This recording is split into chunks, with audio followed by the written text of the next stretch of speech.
Benchmark, the voice of business. Presented by LMD.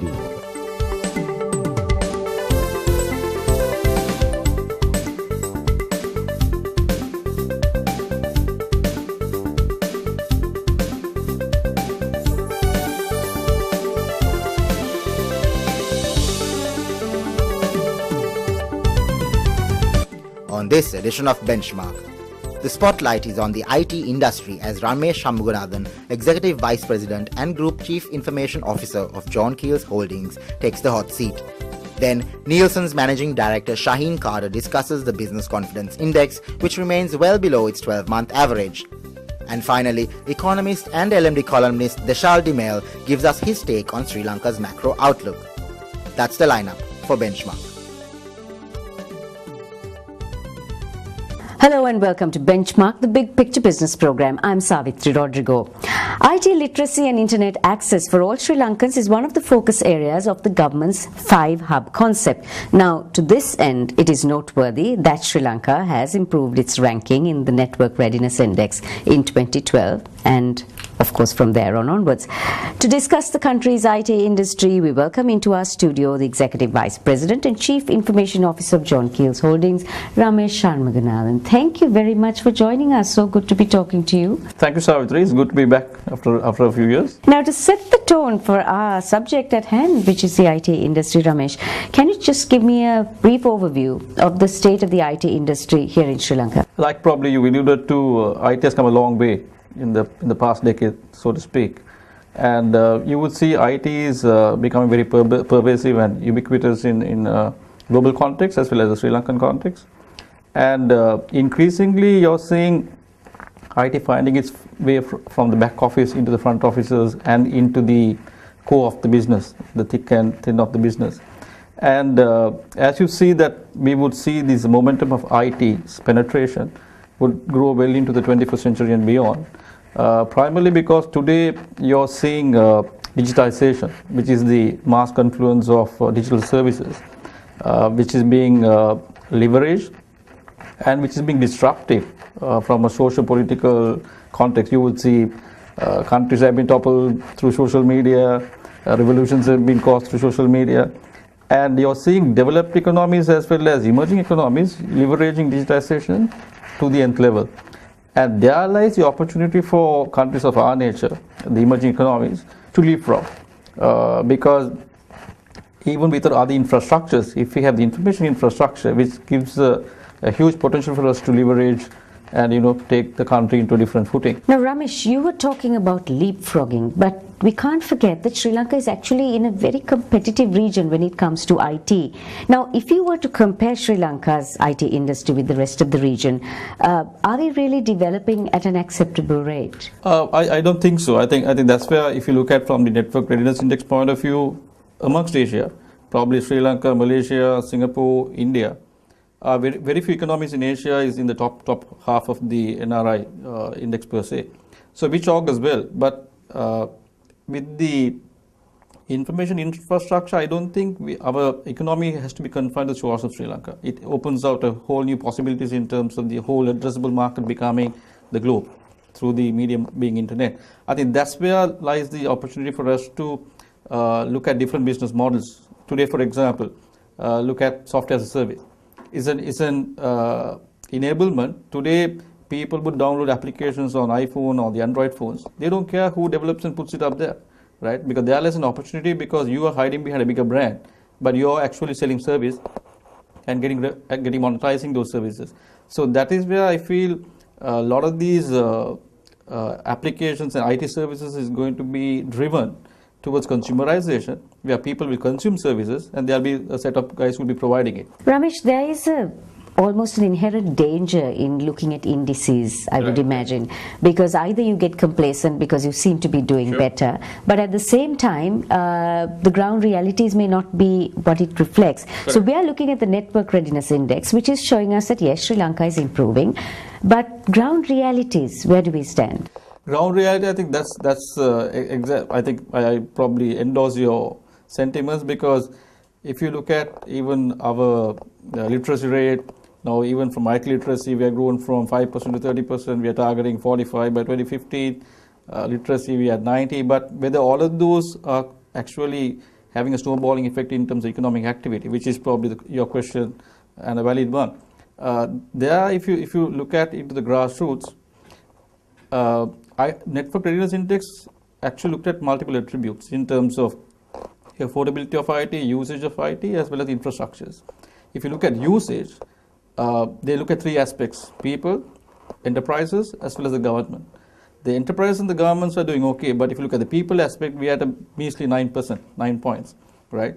And that's where, if you look at, then if you critically dissect, then you're talking about IT literacy, penetration of PCs being at 5%, penetration of internet being at 10%. So then obviously you're talking about something where the indexes got skewed because of a small percentile. So that's where I would think our addressable real issue is with the people, the IT education, the penetration of PC, penetration of internet, whether the masses have latched on to this digital media. You touched on exports, Ramesh. Earnings from information technology enabled services in 2012 grew by 22.9%, which was $436 million US dollars or so. Now, how would you rate Sri Lanka's performance in terms of IT exports, and which areas do you think actually have potential for growth? I think compared to about a couple of years back, we were looking at about exports of 350 million. Today we stand about 600 million. And the IT BPO space, I think the employed potential from 30,000 has doubled to about 66,000, and they're targeting 2 billion exports by 2020. I think it's achievable, but the challenge that I see is whether we are really focusing on our USP, right? Because I think sometimes I think we're trying to play second fiddle to India and trying to mimic their strategies and trying to be, look at what is successful for them and try to mimic those. I think we should stop doing that and look at fresh new space, because as I said, with the internet becoming pervasive, 2020 we're talking about 50 billion devices on the internet, right? And with the IPv6, every device in your home, including your microwave to fridge, everything will be on IP, will be on the internet.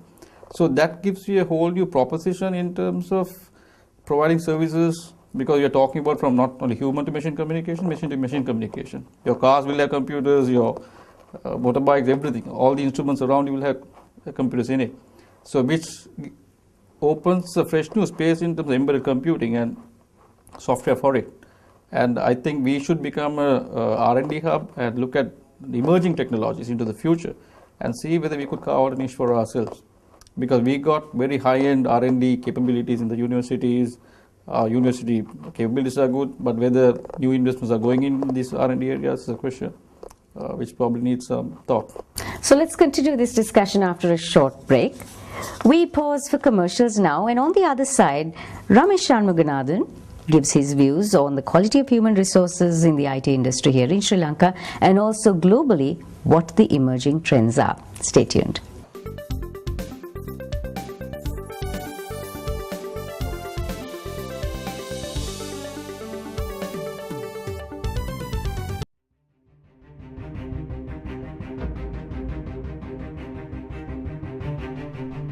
When we entered the industry in 1995, a new star was born as a fully owned subsidiary of People's Bank. For those seeking to grow their businesses, PLC provided the seed.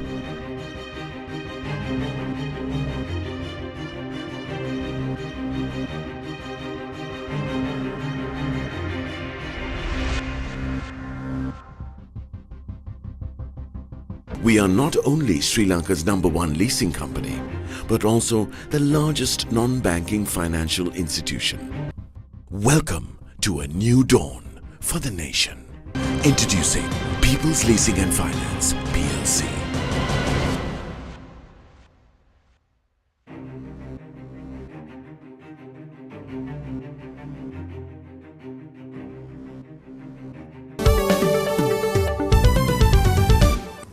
Welcome back to Benchmark. We're discussing the IT industry, emerging trends, quality of human resources, and all that with the Executive Vice President and Chief Information Officer of John Keells Holdings, Ramesh Shanmuganathan. So Ramesh, let's continue. What do you think of the quality of human resources in the IT industry here? If you look at in terms of low end of the value chain, I think we got pretty good human resources in terms of the quality of graduates who are graduating out of Moratuwa, University of Colombo, SLIIT, and numerous other institutions from the private sector. But the challenge that I would see is that since other than few companies who have a clear vision in terms of what they want to do and where they want to take the IT industry and the IT exports, the rest probably are doing a lot of things on trial and error. And hence there is a lack of, I would say, alignment between the industry and the universities in terms of the skills required by the industry, and also to see how we could take it to the next level. I think the biggest vacuum that we see in terms of leadership, thought leadership and entrepreneurship at the mid and upper tiers, and that I would blame even from the universities to the private sectors to the public sector. That first need to get put right for us to address the serious issue in terms of employable graduates into the IT industry and other industries. Because today, if you look at, I would think in this day and era, the shores of Sri Lanka does not become an inhibitor in terms of your resourcing strategy. I think a classic case I just was talking to you about, the Kenyan affair. There, if they could source terrorists on the internet, why not source human resources on the internet? Because there's this phenomenal thing which is emerging called crowdsourcing, where like, if you look at Procter & Gamble's, 80% of their product strategies emerges from their consumer. Consumers giving feedback, consumers actively contributing into the product development. And today I don't think this day and era we should restrict ourselves to the human resources being Sri Lankans. It could be anywhere from the world. And we should be able to tap the best potential from across the world and create a business model out of it. And there lies our opportunity to leapfrog. And that needs entrepreneurship, thought leadership to be different. Speaking of IT entrepreneurship, are there any success stories that you can share with us? Of late, there have been a lot, because I would think in the last couple of years there have been a lot of initiatives through ICT Spiralation. Then SLASCOM has been having this hackathon. Of recent, in the last 2 years, we've been having the MIT Startup Labs. And a lot of, at least I would know about 5 to 10 companies that got funded. Venture capitalism is here to stay. They are taking a serious look at our market, which is something which was missing today, because gone are the years when you had a good idea, you go to a bank, they'll say, what do you have to mortgage, right? Today, at least, there are companies who are willing to take a bet on an idea and give them the seed capital to start. And a lot of university students, straight from graduation, are getting into a business mode, which is good. The biggest challenge that we've seen in a lot of these initiatives is students have good ideas, but they don't know how to put a bankable proposal. They are technologically good, commercially not viable, right? So where do you take a good idea in terms of an execution?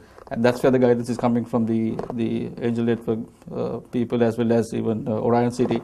A lot of these guys are involved. So which is something which is good, but I think it needs more formality going forward, so that there is a much more vibrant venture capital thing. And I feel private sectors also have to probably get into the venture capital mode of funding ideas in terms of even anticipating it to fail. What are you seeing around the world? What are the emerging trends? Emerging trends is frightening at times, but probably, as I said, 2020 we are looking at something like 50 billion devices being on the net. So it's going to be, I would say, consumerization of everything. In today's context, whatever you buy is a commodity, right? There is no, you'll buy a phone, you'll buy something, next 6 months it becomes outdated because the window of advantage is shrinking. Then you're also seeing, in other words, confluence of data, right? Today, you have data about you on social media, on internet, on more legal media, but you wouldn't know exactly what's out there until you do some research. If you Google your name, you will know a whole heap of things will come up you even didn't know that existed, right? So that's going to give a different spin in terms of power to a consumer. Yeah, today, the consumer has a lot more information at his fingertips before he consumes. So that puts a lot of pressure on the business folks as well, in terms of ensuring there is there's ethics, there's transparency, because you can't hoodwink anybody, right? Today, if someone complains on social media saying this experience was not good, that spreads like wildfire. So reputation management, a lot of these new trends are emerging from a technology space. And into the future, you're going to see more and more, you're going to be surrounded by technology, and you will not come to terms with it. So because of that, today, a lot of research is going on in terms of machine-to-machine communication. And you will see, you will become a citizen of a digital era, where a lot of things will happen for you without you even knowing, right? For example, now, say in the morning I wake up and I go for a jog. While jogging from my wristwatch or my phone, I could say set my temperature to this on my microwave, so my food will be ready when I get home. And the scary part of all of this is that every part of it is touched by a computer and connected on the internet. It also, as I said, technology double-edged sword. It gives a lot more opportunity for hackers and guys who want to do cybercrime. So, in conclusion, what are your expectations of Sri Lanka's IT industry, say, in the next 5 to 10 years? The next 5 to 10 years is going to be very crucial from a Sri Lankan context. Today, I would like to probably park some thoughts. Today, we spend about 500 million in IT, and 70% of that goes into hardware, 10% in software, 15% in services. So today, a lot of the businesses, governments, public sector look at IT as just a utility, like electricity, right? So there is no strategic advantage you get by investing money in hardware. Your strategic advantage comes in software and services. And today we spend about less than 0.1% of our GDP, and companies less than 0.5% of their turnover, whereas the benchmark is about 3 to 4% of GDP or 2 to 3% of companies' turnover in terms of IT investments. So we need to get to that benchmark, and businesses and the government need to understand the role and the capacity of IT in terms of giving them the competitive edge. So unless we kind of clearly articulate that and understand that, I don't think we are going to see the numbers growing, because compounded annual growth rate in India and China on IT spend is about 12 to 15%, them being a 1.23 billion population.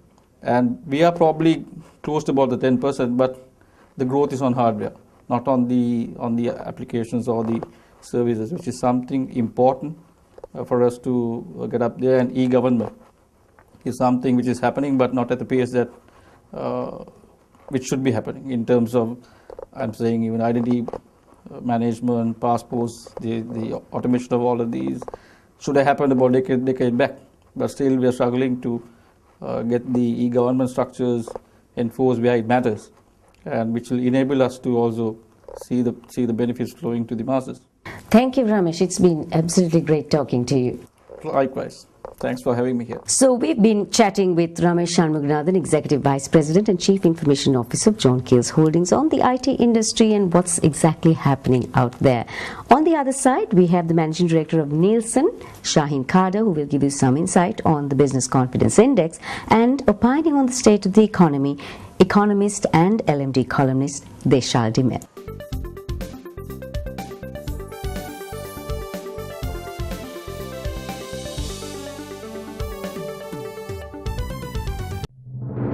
Sri Lanka's #1 leasing company is now the nation's largest and highest rated finance company with 2 international ratings.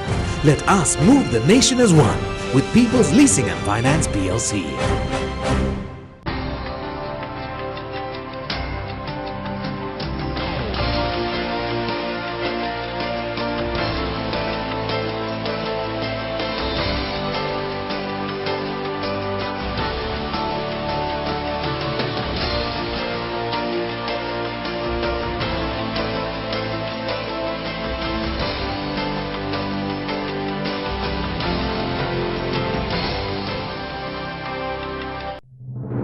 Sri Lanka's #1 leasing company is now the nation's largest and highest rated finance company with 2 international ratings. Let us move the nation as one with People's Leasing and Finance PLC. Hello and welcome back to Benchmark. I'm Anushan Selvaraj, and with me now is the Managing Director of Nielsen, Shaheen Kader, with the latest in the Business Confidence Index. Now, Shaheen, the BCI, after gaining ground in August of this year, has once again dipped by 10 basis points. What are the reasons behind this drop? I think the pickup was more of a slight pickup, and it has sort of come back to the sort of the level it was in the month before, basically in July. So I think I would say the BCA has been more or less flat. And so we need to see, I'm saying the last 3 months, and we need to see whether going forward it would actually recover, has it reached the trough, or whether it would sort of go down further. We need to wait and see. I think one of the factors contributing to this has been also the steady decline, or the creeping decline, I would say, of the Sri Lankan rupee. But even confidence in our economy seems to be reversing. Now, what sensitivities have led to this? Anushan, I think finally the business sector is impacted about what consumers feel and do. So consumer confidence, the feel-good factor is low.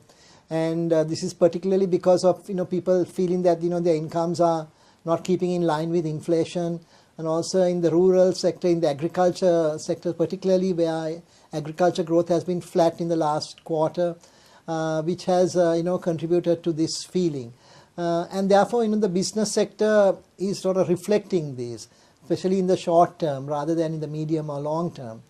And also the business sector's opinion, I think, would have been impacted by the slowdown in consumer spends, obviously, and also the high bank rates and the depreciation or the gradual sort of decline or instability, I would say, as I said earlier, of the Sri Lankan rupee. What are your projections, Shaheen? Now, there was a gain in August, as we have said previously, but things seem to have gone back to a negative view. Are we going to see more of the same in the months to come?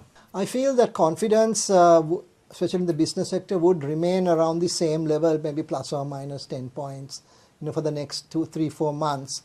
But I think, once sort of the big ticket items like the Colombo port expansion and other projects, infrastructure related items start paying dividends, and we see visible sort of evidence, the business sector would, I think, the confidence should go up.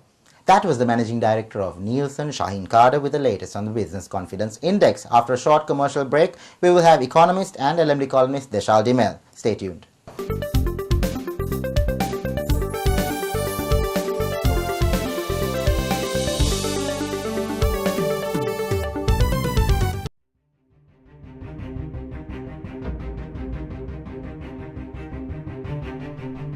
When we entered the industry in 1995, a new star was born as a fully owned subsidiary of People's Bank. For those seeking to grow their businesses, PLC provided the seed.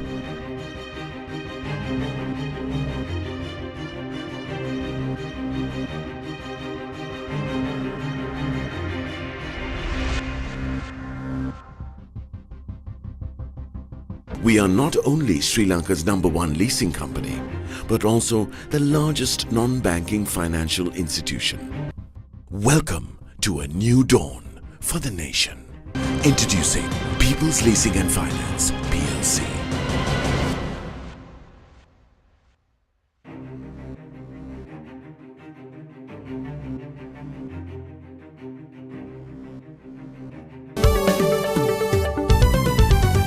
Welcome back to Benchmark. I'm Anushan Selvaraj, and with me now is economist and LMD columnist Deshal Dimel. Now, Deshal, the US Federal Reserve Chairman Ben Bernanke has said that the US would start to taper its $85 billion a month quantitative easing program. Now, how would this affect us? Yeah, to answer that, let me just give you some context and a little bit of the background to this. For the last 5 years, the US Federal Reserve has been injecting the global economy with significant amounts of capital, and that has created a lot of liquidity, which has enabled all emerging economies and frontier markets like Sri Lanka to have access to a pool of relatively low-cost capital. And that has been used to finance growth and has enabled most of these countries to keep interest rates low and also supported the exchange rates. Now, with the tapering of this quantitative easing, what will happen to all emerging markets and frontier economies? And we've seen this from June itself, when this from the time that tapering has been mooted, is a general trend of increasing interest rates in emerging markets and frontier markets, and also a weakening of their currencies. And now we've seen this from countries ranging from Indonesia, India, the Philippines and several other countries. India and Indonesia have been the most significantly affected, and Sri Lanka also had similar kind of implications. And we've seen since June there has been a tendency of our interest rates also to just edge up slowly in the secondary market. A little bit of weakening on the exchange rate as well, mainly on some of the expectations of bondholders in Sri Lanka's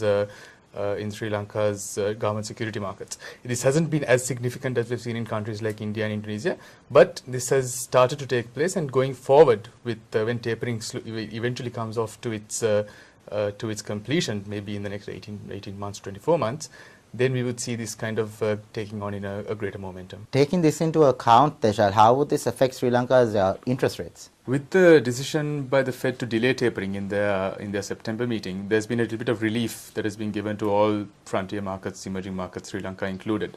So because of that, there's been a little bit of window of opportunity also for some of the other bond issuances, and we'd expect some of Sri Lanka's banks and other financial institutions to tap the market during this time. And this would actually create a brief period of support for interest rates, to allow interest rates to come down a little bit in the short term.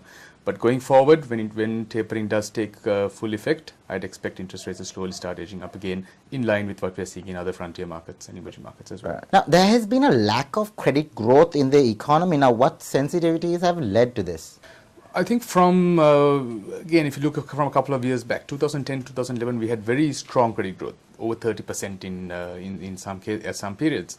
And there was a little bit of overheating that was seen towards the latter part of 2011. And the central bank, I think, quite prudently raised interest rates beginning in early 2012, around February, and then again in April, May.